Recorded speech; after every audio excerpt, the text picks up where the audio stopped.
परमपिता परमात्मा के प्यारे प्यारे बच्चों, भारतवासियों, आप सबको होली के शुभ अवसर पर मुबारक। आपको सबको होली की बहुत बहुत मुबारकबाद, बहुत बहुत खुशी मिले। आज हम होली के दिन एक छोटा सा प्रवचन भरने जा रहे हैं। आशा है कि आप इसको बड़े प्यार से सुनोगे और समझोगे। ये संसार में जितने त्यौहार है, जो दिन है, वैसे तो सभी दिन जो है बहुत पवित्र है, कोई दिन बुरा नहीं है। दिन की पवित्रता हमारे मन से बनी हुई है। जो दिन है उसको हमने ही पवित्र बनाना है, हम ही उसको पवित्र से अपवित्र बना देते हैं। इस करके हमारी समझ के हिसाब से हमारा जीवन चलता है और उसी के हिसाब से दिन चलता है, रात चलती है। इस करके आज का दिन जो है, इसमें वेदों ग्रंथों में भी इसकी बड़ी उपमा है, महिमा है।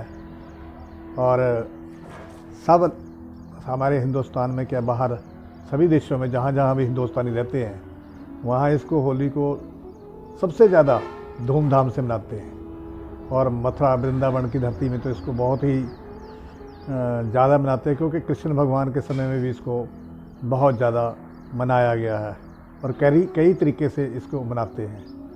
तो असल में ये होली जो है वेदों शास्त्रों के हिसाब से भगत प्रहलाद से संबंधित है। इसका भगत प्रहलाद के जीवन के साथ कुछ संबंध है। तो जैसे हर काम जो है उसको समय लगाकर उसको सीखा जाता है, किया जाता है। जैसे डॉक्टरी है, डॉक्टरी को सीखने के बाद फिर वो इंसान जो है, आम इंसान, वो डॉक्टर बन जाता है। अध्यापक का कोर्स करने के बाद, समय लगाने के बाद फिर उस इंसान को उसकी जाति नहीं बोलते, फिर उसको अध्यापक बोलते हैं, मास्टर जी बोलते हैं। कोई जो है वेदों ग्रंथों को पढ़ता है, उसका सार समझता है, उसकी मुताबिक अपना जीवन ज्ञापन करता है, चलाता है जीवन को, जीवन की चर्या, उसको फिर कोई गुरु जी बोलते हैं, कोई महापुरुष संत बोलते हैं, कोई साधु बोलते हैं, कोई भगत बोलते हैं। भगत जो प्रहलाद भगत जी है, वो भक्ति में आ गए, उनको भक्त कहा गया। छोटी उम्र में ही उन्होंने भक्ति की है। तो असल में भक्ति किस चीज़ को बोलते हैं? भक्ति उसको बोलते हैं जो भय होता है, भय से गति हो जानी, भय खत्म हो जाना इंसान का, वो भक्त होता है। भक्त को कभी किसी से भय नहीं लगता। जैसे हनुमान जी है, वो भक्त हैं राम जी के, पर लेकिन वो उनसे किसी को भय नहीं था, ना किसी को उनसे भय था, ना वो किसी से भय मानते थे। रावण से भी उन्होंने भय नहीं, डरे नहीं हैं। कुंभकर्ण से नहीं डरे, मेघनाथ से नहीं डरे, वो किसी से नहीं डरे। उनकी भय जो है उनका ख़त्म हो चुका था। कैसे ख़त्म हुआ? भक्ति से। भक्ति एक ऐसी चीज़ है, इसी करके भक्ति के लिए बहुत प्रेरणा मिली है कि इंसान को भक्ति करनी चाहिए। ये कोई ज़रूरी नहीं है कि जे हमने भक्त बन के संसार का काम नहीं करना है तो भक्ति करनी है। संसार का काम करने में भी इंसान भक्ति कर सकता है।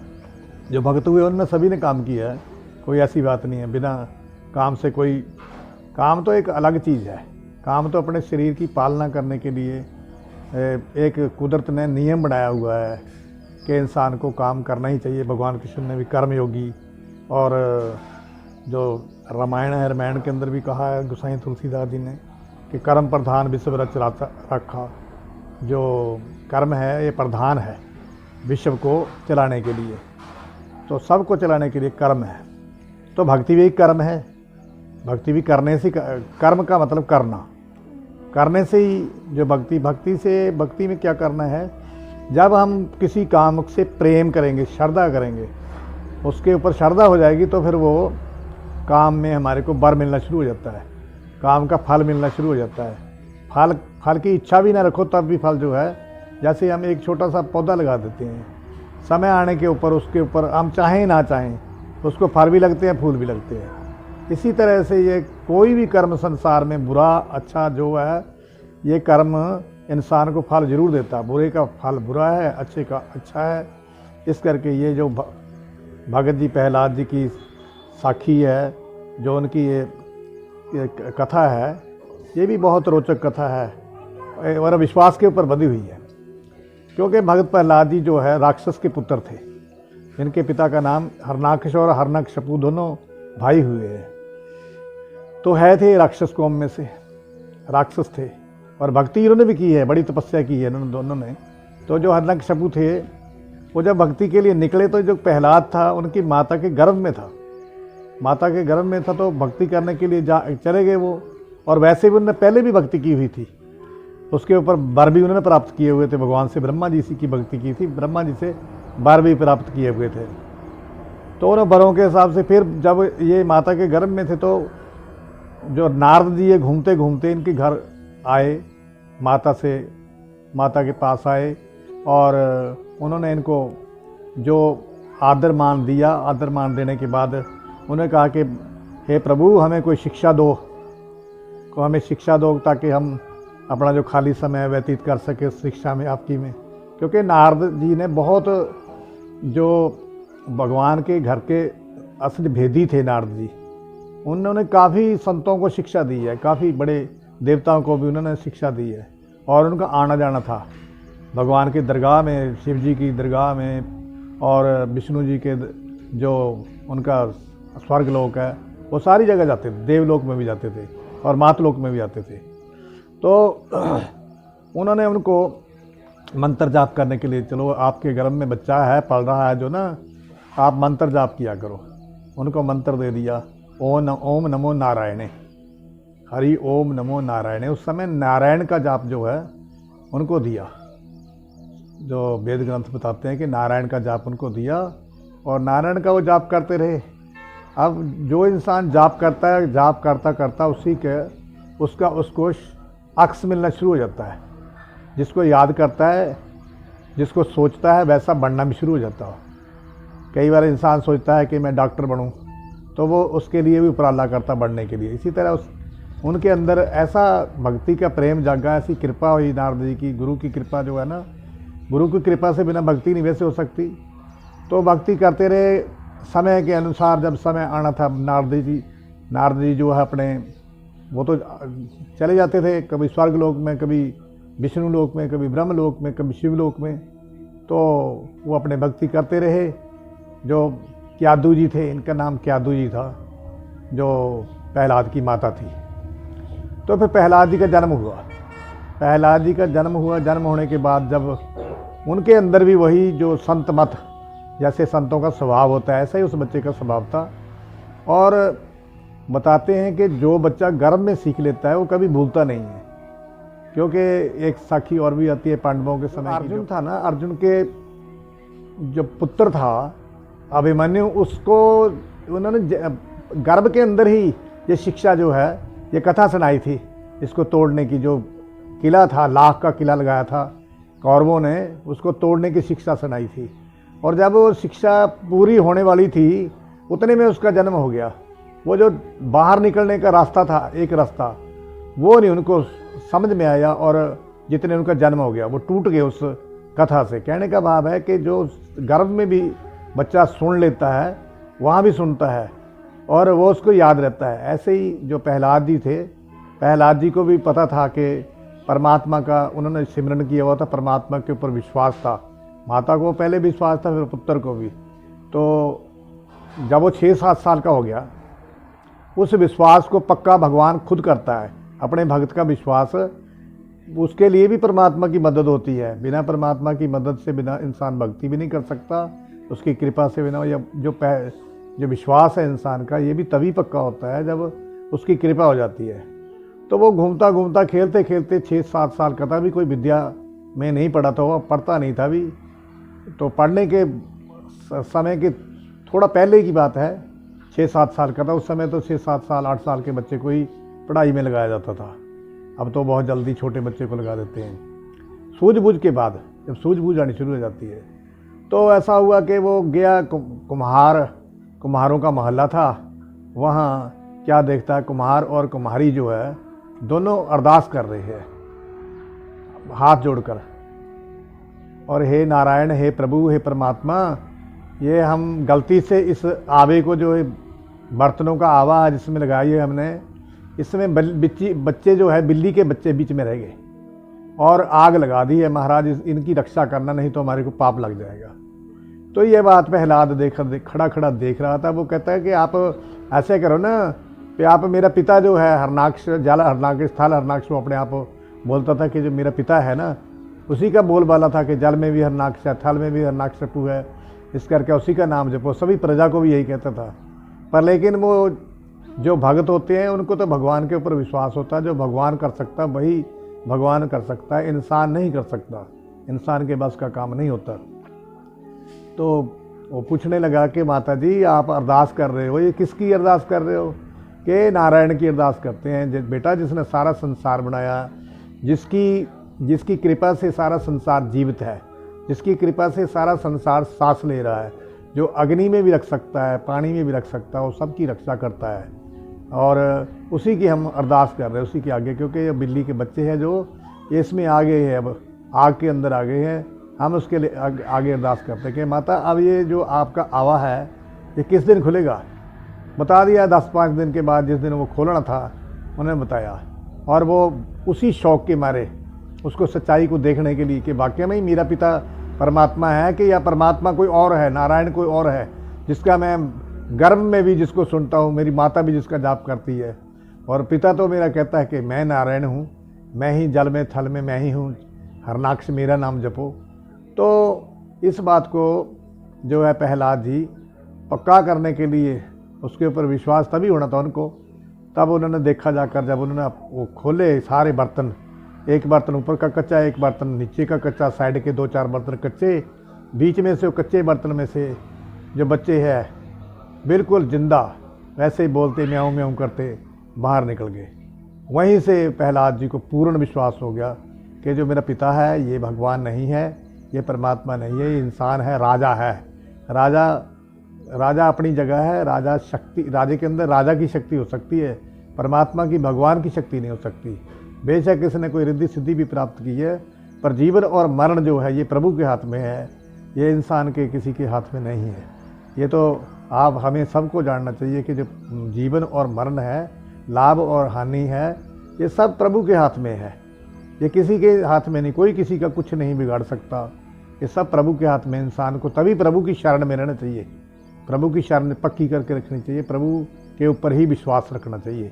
विश्वास के पात्र प्रभु ही है, और इस संसार में विश्वास करने के काबिल कोई है नहीं। तो जब वो उनको पूरा विश्वास हो गया, उसके बाद जो उसका पिता था वो बड़ा हो गया जब, तो पिता ने कहा, संडा मार का नाम का जो अध्यापक था, जो विद्या देता था, उसको बोला कि इसको असुरी विद्या देनी है, राक्षसी विद्या इसको सिखानी है बच्चे को, कैसे शस्त्र चलाने हैं, कैसे रिद्धि सिद्धियाँ प्राप्त करनी है। तो काफ़ी दिन हो गए और विद्या हासिल करते करते, पर लेकिन जो अंदर से जहाँ इंसान जुड़ा होता है ना, जहाँ उसका अंदर से विश्वास पक्का हो जाता है, वो बाहर जो मर्जी देखता रहे, सुनता रहे, उसको विश्वास अंदर से पक गया। जिसके अंदर विश्वास आ गया प्रभु का, वो कहाँ डोल सकता फिर। तो ऐसे हुआ, पढ़ता रहा। एक दिन अध्यापक जो है, काफ़ी दिन के बाद अध्यापक को कोई काम पड़ गया, तो पीछे से प्रहलाद बड़ा होशियार था पढ़ने में, और वो सब बच्चों को लेकर बैठ गया। चलो कहते आज हम कीर्तन करते हैं, आज आपको मैं एक नया जो है कीर्तन करके सिखाता हूँ, दिखाता हूँ। बच्चों को बोला, सबसे प्यार से बैठा लिया। बैठाने के बाद फिर कीर्तन करने लगा, नारायण नारायण हरि हरि, जय जय नारायण नारायण हरि हरि, जय जय नारायण नारायण हरि हरि। तो इस जाप को करते करते जितने वो जाप कर ही रहा था, उतने वो जो अध्यापक था उनका वो आ गया। आने के बाद उसने देखा ये तो नारायण का जाप करते हैं, मेरे को तो जो हरनाक्षपु जी है बहुत मेरे से नाराज़ होएंगे, उन्होंने तो मेरे को कहा कि इसको राक्षसी विद्या सिखानी है, ये तो विष्णु भगवान का जाप करने लग गया। विष्णु को तो वो मानते ही नहीं हैं इनके जो पिता है, तो मेरे लिए तो बहुत मुश्किल पड़ जाएगी। तो उसने कहा कि मेरे को ये सच्चाई बता देनी चाहिए जाकर। तो उन्होंने जाकर उनको सच्चाई बताई कि ये आपका लड़का है जो महाराज, ये मैं इनको बहुत कहता हूँ कि आप राक्षसी विद्या सीखो, ये तो बस सिर्फ अपनी जो हर समय नारायण नारायण का जाप करते हैं, बल्कि दूसरे जो जितने बच्चे हैं उनको भी ये नारायण का ही जाप कराते हैं। तो वो कहते हैं, उन्होंने अपने बच्चे को बुलाया बड़े प्यार से पूछा कि बेटा तू नारायण का जाप क्यों करता है, तू मेरा जाप क्यों नहीं करता। आपको इतनी बार मैंने कहा कि जल में भी हरनाक्ष है, थल में भी हरनाक्ष है, हर जगह हरनाक्ष है, और तू मेरा दुश्मन है विष्णु, उसका नाम क्यों जपता है। तो इस बात को फिर वो कहने लगे अपने पिता से, पिताजी मैं इसलिए उसका जाप जपता हूँ कि उसी ने हमारे को ये जन्म दिया है, और जन्म के बाद भी हम उसी में जाकर मिलेंगे, और वही हमारी आत्मा को बढ़ाने वाला है, वही सारे संसार का करता है। आप राजा हैं, आप भगवान नहीं हैं, आप परमात्मा नहीं हैं। आपके पास कोई रिद्धि सिद्धि हो सकती है, लेकिन आप परमात्मा नहीं हो सकते। जो काम परमात्मा का है महाराज, पिताजी जो परमात्मा का हरि का काम है वो हरि, इसीलिए हरि का नाम जपना चाहिए कि हरि के ही सारा संसार उसी के झोली में जाना है, उसी की झोली में है। तो इस करके मैं उसका नाम जपता हूँ। वो बड़े गुस्से हुए कि आप आइंदा से उसका नाम मेरे दुश्मन का मेरे सामने मत लेना, जाओ। फिर उसने समझा कर उसको भेज कर जब वो गया फिर अध्यापक के पास, उसने पट्टी लिखा देरी लिखने के लिए, तो वो पढ़ाने लगा अपने तरीके से जो विद्या पढ़ाता था। तो उन्होंने अपनी पटिया पर जो पटिया होती थी पहले, उस पर लिखना शुरू कर दिया, श्री गोपाल श्री गोपाल श्री गोपाल। गुरबाणी में भी आता है कि उसको बोला है जब प्रहलाद जी ने उस अध्यापक को कि मोहे क्या पढ़ावत काल जाल, मेरी पटिया पे लिख दो श्री गोपाल, नहीं छोड़ू रे बाबा राम नाम, मोहे और पढ़ने से ना ही काम। कि हे अध्यापक, हे हमारे गुरुजी, मुझे कोई पढ़ने का और कोई शौक़ नहीं है, क्योंकि मेरे को राम नाम ही पढ़ना है, मैं राम नाम का ही जाप करना है, मेरे को और किसी विद्या की ज़रूरत नहीं है। तो इतना होने पर फिर वो उसने तो कहा कि जाके प्रहलाद जी के पिता से फिर बोला हिरण्यकशिपु जी से कि ये नहीं मेरी बात मानता महाराज, फिर आप नाराज़ हो जाएंगे, तो इस करके आप इसको समझाओ। समझाने के बाद उसने जो उनके पास राक्षसी तत्व इंसान थे उनको कहा इसको कहीं ना कहीं जाके ऐसे मेरे पुत्र को, ये मेरा पुत्र ही मेरा दुश्मन बन गया, मैं सारी प्रजा को कैसे समझा सकता हूँ जब यही मेरा दुश्मन बन गया। मैंने तो विष्णु का तो नाम मैंने मिटाना है, उन्हें मन में ये सोच रखा था कि विष्णु का जो हरि का नाम है ये मैंने किसी को नहीं लेने देना। तो ये करके फिर उन्होंने उनको बहुत दुख यातना दी, कष्ट देने शुरू कर दिए। तो परमात्मा के प्यारे को कोई कष्ट नहीं दे सकता, क्योंकि वो हर जगह अपने भगत की, अपने प्यारे की लाज रखता है, हर जगह उसकी संभाल करता है। आप देखोगे कि कोई बच्चा, मान लो छोटा सा बच्चा है, कई दफ़ा सांप को भी उठा लेता है।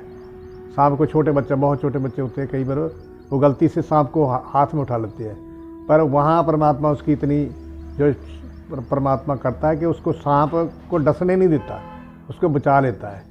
ऐसे परमात्मा वैसे सबकी संभाल करता है वो, जब उसके ऊपर विश्वास हो जाता है तो फिर किसी चीज़ का खतरा ही नहीं इंसान को रहता।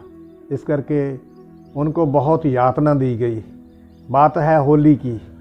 होली क्यों मनाई जाती है, इसी के ऊपर मैं थोड़ा सा आपको समझाना चाहता हूँ, बताना चाहता हूँ। पहले होली मनाने के महत्व तो बहुत और भी हो सकते हैं, पर लेकिन जो शुरू से जहाँ से होली मनाई गई वो ये है कि जब ये सारी यातना देकर वो थक गए, हार गए, प्रहलाद का कुछ नहीं बिगड़ सका, तो नहीं बिगड़ सका तो क्या किया, जो होलिका थी वो हिरण्यकशिपु की बहन थी होलिका, उसने भी एक सिद्धि प्राप्त की हुई थी। सिद्धि में उसको एक लोई उसने प्राप्त कर रखी थी, लोई चादर थी जो वो प्राप्त कर रखी थी। वो चादर को ऊपर लेने से आग का असर नहीं हो सकता था। वो कहने लगी कि प्रहलाद के पिताजी से, अपने भाई से, कि भैया अगर आप इससे इतने ही दुखी है तो ऐसे करो, एक चिता लगवा दो, उस चिता में बैठकर मैं इसको अपने गोद में लेकर ये सड़ जाएगा और मैं बच जाऊंगी, मेरे पास जो ये सिद्धि की चादर है, चादर लेकर मैं ओढ़ कर मैं बैठ जाऊंगी। उन्होंने कहा हाँ ये बात ठीक है क्योंकि जब इंसान को किसी से नफरत हो जाती है तो रिश्ता ख़त्म हो जाता है, कोई रिश्ता नहीं वो रखता। कई बार आपने देखा सगे भाई को मार देते हैं। कारण ये है, मारने का कारण ये है कि उसके अंदर इतनी नफरत पैदा हो जाती है कि उसका भाई वाला संबंध भी टूट जाता है, कोई संबंध वो रखता नहीं है। नफरत एक ऐसी चीज़ है, इसी करके किसी से नफरत ना करो, नफरत करनी अच्छी नहीं है, नफरत का जो रिजल्ट है वो भी अच्छा नहीं निकलता। तो ऐसे बहुत माता को कई कईयों ने अपनी माता को ही जो है कत्ल कर दिया, कईयों ने अपने पिता को कत्ल कर दिया। वो नफ़रत का सारा रिजल्ट नफ़रत का है। जब हम नफ़रत करनी शुरू कर देते, इस करके नफ़रत नहीं करनी चाहिए। सबको परमात्मा का स्वरूप समझना चाहिए, परमात्मा का रूप समझना चाहिए। तो इतनी नफ़रत होगी अपने बेटे से कि ये तो उनको ये था कि मेरा नाम ऊंचा हो, मेरा ही नाम सारे लोग जपे, ये इस करके ये मेरी बाधा है, इस बाधा को मैं हटा दूंगा, फिर मेरा नाम ऊंचा हो जाएगा। तो ऐसे ही चिता लगाई गई। चिता लगाने के बाद प्रहलाद जी को माता जो उनकी बुआ थी उसने गोदी में ले लिया। गोदी में ले लिया। अग्नि को स्पर्श करने के बाद बोला किसी को भी अग्नि लगा दो। अग्नि लगाई गई, दूतों ने अग्नि लगाई। लगाने के बाद क्या होता है, ऐसी हवा चलती है ज़बरदस्त। अभी अग्नि लगने वाली ही थी, जितने वो जो चद्दर थी, प्रहलाद जो उसके ऊपर आ गई, चद्दर प्रहलाद जी के ऊपर आ गई, होलिका के ऊपर से उतर कर उल्टा होके प्रहलाद जी के ऊपर आ गई। प्रहलाद जी के ऊपर आ गई तो होलिका जो थी जल गई और प्रहलाद जी उसी तरह फिर बच गए, क्योंकि वो जो सिद्धि की चद्दर थी उनके ऊपर आ गई। भगवान ने बचाव करना था। इस करके जब वो धूल मिट्टी में से निकले तो लोग जो परमात्मा के भगत थे, फिर उनका भी हौसला खुल गया। उन्होंने देखा भी कोई परमात्मा, हिरण्यकश्यप कोई परमात्मा नहीं है। और जो भगत थे उन जानते तो लोग थे ही, ज़बरदस्ती कौन मानता है। अंदर से बेचारे जो डरे हुए रहते थे, बाहर से डरे हुए थे, अंदर से उनके अंदर शक्ति थी परमात्मा की, सबके अंदर। तो सभी ने फिर वो जो धूल मिट्टी थी इकट्ठी हुई भी, राख वगैरह थी, उसको बड़े ऊपर उछाल उछाल कर, उसकी जो होलिका की राख थी उसको उछाल उछाल कर इधर उधर फेंका, जैसे होली खेलते हम उस समय वो होली मनाई गई। फिर उसके बाद बहुत फूलों की बरसात जैसे होती है, फूलों की तोड़ के, और होली खेली गई, रंगों से होली मनाई गई, लोगों ने होली मनाई, बच गए। तो बचने के बाद फिर क्या हुआ, फिर भी वो नफरत ख़त्म नहीं हुई। तो जो हिरण्यकश्यप था उसने कहा कि तेरा परमात्मा इतना ज़बरदस्त है जो सब जगह रहता है, मैं देखता हूँ तेरा परमात्मा तेरी कैसे रक्षा करता है। अब मैं ही तेरे को ख़त्म करने की कोशिश करूँगा, मैं ही तेरा संहार करता हूँ। तो वहाँ कोई जैसे बैठे थे महल में, बरामदे का एक पिलर लगा हुआ था, जहाँ उस पिलर के पास खड़े थे कि क्या ये थंब लगा हुआ था, कहते ये तेरा परमात्मा कहाँ रहता है, देखता हूँ आज मैं तेरे परमात्मा को, मैं तेरा संहार करता हूँ तलवार लेकर। तो कहने लगे पिताजी मेरा परमात्मा हर जगह है, कोई ऐसी जगह नहीं है जहाँ मेरा परमात्मा, जहाँ मेरे हरि नहीं है, वो मेरी रक्षा करेंगे। आप क्यों व्यर्थ में आप उनसे बैर करते हो, उनसे बैर मत करो। तो गुस्से में आकर कहते कहाँ है तेरा परमात्मा, अगर है तो इस थंब के अंदर है, कि हाँ इस थंब के अंदर भी है। जैसे उसने गदा पकड़ी हुई थी और ज़ोर से गदा मारी उसने गुस्से में आकर हिरण्यकश्यप ने, और वो जो थंब था फट गया, उसके अंदर से भगवान जो है नरसिंह रूप होकर प्रकट हो गए। प्रकट होने के बाद उसको पकड़ लिया, फिर उसने हिरण्यकश्यप को पकड़कर, शाम का समय था तो उसको पकड़ के इतना गुस्सा था उसको, शेर की तरह दहाड़ मारते थे। नीचे से वो इंसान का रूप था, ऊपर मुंह उनका शेर का था, और ऐसे पकड़कर उसका द्वार था, द्वार के ऊपर बैठ गए। महल का द्वार था, द्वार के ऊपर बैठ गए। उधर रात होने वाली थी, शाम होने वाली थी, आधा सूरज उधर था, आधा सूरज उधर था। उसको पकड़ के उसकी छाती, अपने नाखूनों से, कोई हथियार नहीं था, और उसने वरदान ले रखा था ब्रह्मा से कि ना मैं दिन में मरूं, ना मैं रात में मरूं, ना किसी इंसान से मरूं, ना किसी जानवर से मरूं। तो और ये सारा जो वरदान था ये भी पूरा करना था भगवान ने, क्योंकि उसको मारना था। जो परमात्मा के प्यारे को दुख देते हैं उसको भी दुख ही मिलता है, किसी को दुख देने वाले को दुख मिलता है, सुख देने वाले को सुख मिलता है। तो ऐसे जब प्रहलाद जी उन्होंने प्रहलाद जी को देखा, इतना दुख दिया, तो हिरण्याक्ष को पकड़ कर हिरण्यकश्यप को उन्होंने वहाँ फाड़ के उसके नाखूनों से उसका अंत कर दिया। अंत करने के बाद वो वहाँ पड़ा वो फिर जाकर अपने जो बेटा था, जो बच्चा था, वो प्रहलाद, उसको अपनी गोद में लिया, उसको बहुत प्यार किया, और बहुत गुस्से में थे, बड़ा सांस चढ़ा हुआ था उनको। तो पता लगा, देवताओं ने देखा, देवता भी जो देख रहे थे, देवताओं ने देखा, जाकर माता लक्ष्मी से कहने लगे कि माता लक्ष्मी आज भगवान विष्णु जी ने हर जो है नरसिंह का रूप धारण किया हुआ है और बहुत गुस्से में है। उनका गुस्सा अगर ज़्यादा हो गया तो ये प्रलय ना हो जाएगी, ऐसा हो गया जैसे प्रलय हो जाएगी, प्रलय भी हो सकती है क्या नहीं। तो फिर वो कहने लगे भाई अब मैं उनको कैसे शांत कर सकती हूँ, आप भी उनको शांत करने की कोशिश करो। तो किसी से वो शांत नहीं हो सकते। फिर माता कहने लगी कि ऐसे करो, जो प्रहलाद जी ही उनको शांत कर सकते हैं, उनके पुत्र, जो पुत्र के रूप में भक्त जैसे हमारा पुत्र होता है, हमारे अपने पुत्र को प्यार करते हैं, मोह करते हैं, ऐसे ही भक्त के साथ परमात्मा मोह करते हैं। इसीलिए उन्होंने उसके लिए ही रूप बनाया, उसको बचाने के लिए।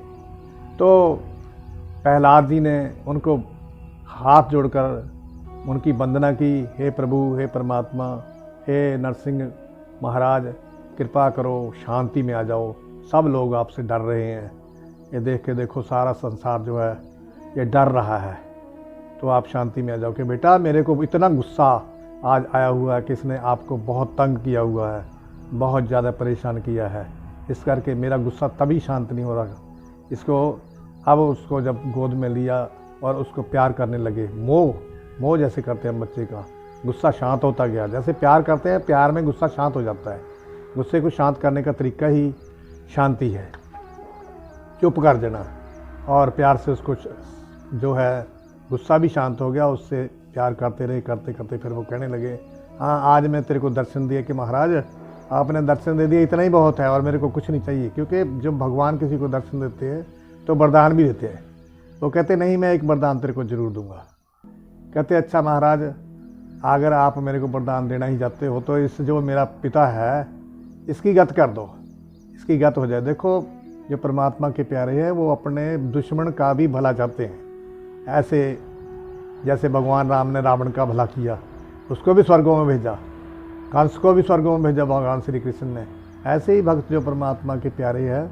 तो उसके बाद फिर ध्रुव जो प्रहलाद जी थे, प्रहलाद जी ने राज भी किया, राजा भी बने और जो इसकी फिर तब उनका मोक्ष हुआ। कहने का भाव है ये होली जो है, होली उन्हीं के जो जीवन से संबंधित है। और उसके बाद जो ये कृष्ण भगवान के मथुरा वृंदावन में भी जब कृष्ण भगवान जी का जन्म हुआ उस समय भी खुशी के होली तो प्रचलित थी, फिर उससे ज़्यादा होली का जो है प्रचलन हो गया। उस समय जब होली का समय होता था तब भगवान कृष्ण जी गोपियों के साथ भी होली खेलते थे, गोपियाँ भी भगवान से होली खेलती थी, बरसाने में भी होली होती थी। आज भी होली का जो त्यौहार है इतना प्रचलित हो गया है, इतना अच्छा लगता है, देखने में भी बहुत अच्छा लगता है। पर लेकिन ये है प्यारे बहनों भाइयों के ये जो होली के रंग है, ये रंग भी कई किस्म के मिलते हैं। जैसे कि होली कोई ज़रूरी नहीं है कि गंदे रंगों से, चीकड़ से, मिट्टी से, गोबर आदि से खेलनी चाहिए, इसमें दूसरे को चोट लगने का भी खतरा रहता है। आप देखो कि कई लोग तो शराब कबाब करके घूमते रहते हैं गाड़ियों में और हाथ में लेकर बोतलें, वो भी होली मनाते हैं। वैसी होली को जो है मनाते हैं कि वो जो अच्छी नहीं है। तो हमें होली मनानी चाहिए प्यार से, एक दूसरे के गले लगना है, थोड़ा सा रंग लगाओ, प्यार से उसको मिलो, सबके साथ जाओ। मिलने जुलने का नाम ही त्यौहार होता है, और त्यौहार तभी अच्छा लगता है। तो त्यौहार को त्यौहार के तरीके से मानना है, जैसे हमारी सनातन प्रथा है उसी हिसाब से ये बहुत ही अच्छे तरीके से होली जो है ये मनाई जाती है। और आजकल तो फूलों के भी रंग बनते हैं, फूलों के रंग मिल जाते हैं, उससे आप लगाओ, उससे कोई शरीर को त्वचा जो हमारी है, जो हमारी स्किन है, उसको भी कोई नुकसान नहीं होता, क्योंकि रंगों का स्किन के ऊपर भी प्रभाव पड़ता है। जैसे कई दिन तक रंग नहीं उतरता और हमें बहुत केमिकल जो है वो कई बीमारियां भी लग जाती है इससे। तो इससे भी बचना है, होली भी मनानी है। और वैसे भी मैं तो ये कहता हूँ कि हमारी कितनी ज़मीनें जो है खाली रहती है, और वो भी एक हमारा जैसे रोजी रोटी का साधन भी बन सकता फूल, और है भी है। फूलों को सुखाकर भी उसके रंग बनते हैं, तो उसमें अंदर खुशबू भी होती है। और जैसे हम उसको बड़ा खर्चा भी कम आता है, थोड़ी मेहनत है। जो खाली इंसान है मैं तो उनको कहूँगा कि उनके पास, जिसके पास खाली ज़मीन भी होती है, वो भी होली के समय के लिए इतने कुछ गवर्नमेंट से ट्रेनिंग लेकर अपने फूलों की खेती करके वो फूलों के रंग बनाकर, फूलों से जो है अतर वगैरह भी निकलता है, फूल कई किस्म का काम करते हैं। तो इस करके होली में भी बहुत महत्वपूर्ण हो सकता है। उस पर गुलाब वगैरह से ये बनता है, गुलाब जल बनता है। ऐसे सारे फूलों से भी खेती करने से भी हमें बच्चों को ये भी सिखाना चाहिए। तो क्योंकि बचपन से ही अगर इंसान कोई टारगेट बनाए, बहुत बड़ा व्यापार भी हो सकता है इसका, इंसान बच्चे कर सकते हैं। जिसके पास 10 बीघे ज़मीन है वो 10 बीघे में फूल लगाए, नहीं और कुछ कर सकता तो कितना उसको फ़ायदा हो सकता है, कितने लाख का वो कमाई कर सकता है। इधर उधर घूमने की बजाय जैसे कि नौकरी घूमता फिरता नौकरी दो, तो सारा दिन 12-14 घंटे काम करके अगर कुछ मिलता है तो कितना मिल जाता है। इस करके इंसान को अपने आप कोई ना कोई काम करना चाहिए, फिर उसको होली बड़ी खुशी मिलेगी, उसके लिए रोज़ ही होली रहेगी। तो इस करके इस मौके पर मैं एक छोटा सा भजन गाता हूँ कि परमात्मा की कृपा के ऊपर जो है ये भजन, तो भक्तों की परमात्मा कैसे लाज रखता है, इसके लिए मैं ये भजन आपको सुनाता हूँ। पंजाबी का भजन है।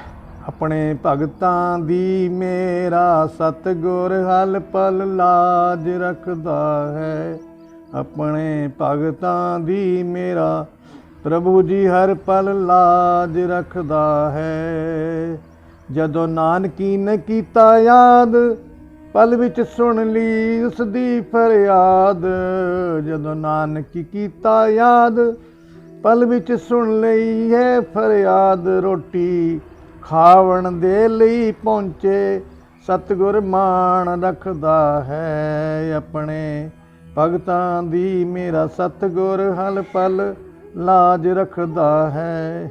पीलनी सच्चे दिलों ते आया, ताइयों राम जी नूं दर ते पाया। पीलनी सच्चे दिलों ते आया, ताइयों राम जी नूं दर ते पाया। होवे दिल विच सच्ची आस, सतगुर पूरा करदा है। अपने भगतां दी मेरा हर प्रभ सदा ही लाज रखदा है। जदों पांडवां दी पेस न चली, द्रौपदी रह गई देखदी कली। जदों पांडवां दी पेस न चली, द्रौपदी रह गई देखदी कली। फिर याद कृष्ण दी आई, आपे इज्जत रखदा है। अपने भगतां दी मेरा सतगुर हर पल लाज रखदा है। जेड़े सच्चे दिलों ते आंदे, ओयो दर्श प्रभु दा पांदे। जेड़े सच्चे दिलों ते आंदे, ओयो दर्श प्रभु दा पांदे। जेड़ा हो जावे उस रब दा भव सागर तो तरदा है। अपने भगतां दी मेरा सतगुर हर पल लाज रखदा है। अपने भगतां दी मेरा सतगुर हर पल लाज रखदा है।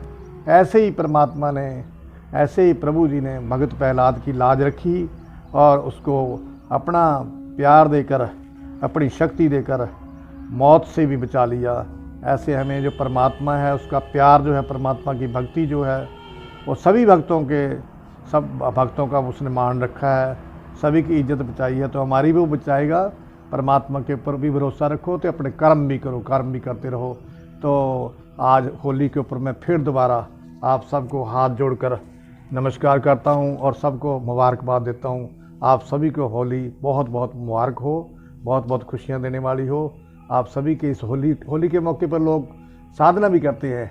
शाम को जब होली जलाते हैं तो उसकी राख भी जो बोलते हैं, लोग बोलते हैं कि ये भी महत्वपूर्ण होती है, उसको भी तिलक लगाते हैं, उसके हवन वगैरह करके उसमें होली में तो उसको तिलक लगाते हैं। और लोग जो दूसरा काम भी, तंत्रिक लोग भी होली में जंतर आदि लिखते हैं, क्योंकि होली की रात भी बड़ी महत्वपूर्ण रात होती है। तो इस करके हमें होली की रात को भजन करना भी अच्छा है और मंत्र जाप करना भी अच्छा है। तो साथ में अपने प्रभु के ऊपर विश्वास रख के अपने परिवार के साथ खुशी से होली मनानी चाहिए। तो इतने ही वचन कहता हूँ, इतने ही शब्द बोलते हुए कोई क्षमा करना, अगर गलती होगी तो क्षमा मांगता हूँ। तो धन धन प्रभु प्यारे परमपिता परमेश्वर आप सबको फिर दोबारा होली की बार बार मुबारक। और ये जो मैं बोलता हूँ ये आगे भी सक्रावर कर दिया करो, आगे किसी को भेजा करो। ये नहीं है आप सुन लिया, दूसरे को भी, आप लड्डू खाते हो एक लड्डू दूसरे को भी दे दो। ये लड्डू की तरह होता है, जैसे मिठाई हम बांट के खाते हैं। ये सभी को, जिसको नहीं पता है जो आप सुनते हैं, ये दूसरे को भी सुनाने की कोशिश करो, तो आपका भी भला होगा, तो मेरा भी भला हो जाएगा।